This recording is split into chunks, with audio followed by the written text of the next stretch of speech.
তোমার শরীরে কি এমন কিছু আছে যেটা খালি চোখে দেখা যায় না, আমরা কেউ দেখি না? আমার সাথে এমন কিছু আছে যেটা কেউ দেখতে পায় না। কি বলো, কি সেটা? পারফিউম আছে। আরে ধর, পারফিউমের কথা বলছি।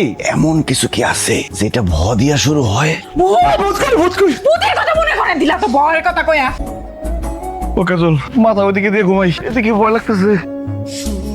বিয়া কইরা বউ নিয়া ঘুরতাছ, অথচ আমার টাকা দেওয়ার কোনো খবর নাই। আপনার টাকা দেই নাই মানে? এটা কেমন কথা কইলেন আমজাদ ভাই? ব্যাপক ভাল লাগছে তোর বউডারে আমার বাড়িতে 2 দিনের লেগে পাঠাইনি। তোর এত বড় সাহস, আমার বউরে বাজে কথা কস? তুই আমার গায়ে হাত তুলছ, খারাই রয়েছিস কেন? ওই পানিতে বললো কেমনে? আমি তো বুঝলাম না, খুশি লাগছে? না।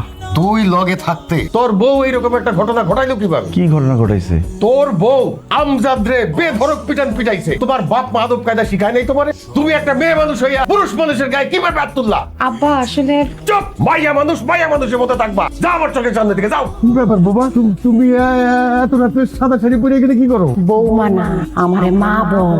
আমি তোর মা। তোমার গলার স্বর এরকম কি হয়েছে তোমার? আমার কিছু হয় না, আমার গলার আওয়াজ এমন। কথা কয় না কেন? কি হয়েছে আপনার? এই যে তোর বউ একটু আগে সাদা শাড়ি পরে। আমার বউ তো আমার সাথে ঘরের মধ্যে ছিল। আমরা গল্প করতেছিলাম। বৌমা তো মানিকের লগে ঘরেই আসিল। বৌমা তুমি ঘরের ভিতরে আছিলা? ও আব্বা, ঘরেই ছিলাম। আপনার পোলার ঘুমাইতেছিল না, হ্যার লগে গল্প করতেছিলাম। তাইলে একটু আগে সাদা শাড়ি পরে আমি কারে দেখলাম এখানে? ওরে আব্বা, তুমি কিছুই দেখো নাই। ওই ঘুমের ঘরে হয়তো কুকুর বিড়াল দেখছো, দেখে ভয় পাইছো। আব্বা আসেন। না না, তুমি যাও। আপনি সত্যি করে কোন তো দেখি, আপনি কি দেখছেন কিছু? বিশ্বাস করো জুলেখা, আমি আমার নিজের চোখে দেখছি বৌমা এই জায়গায় সাদা শাড়ি পরে আইসা দাঁড়ায়। আমি সেদিন আপনার কইছিলাম না, আপনি তো আমার কথা বিশ্বাস করেন নাই।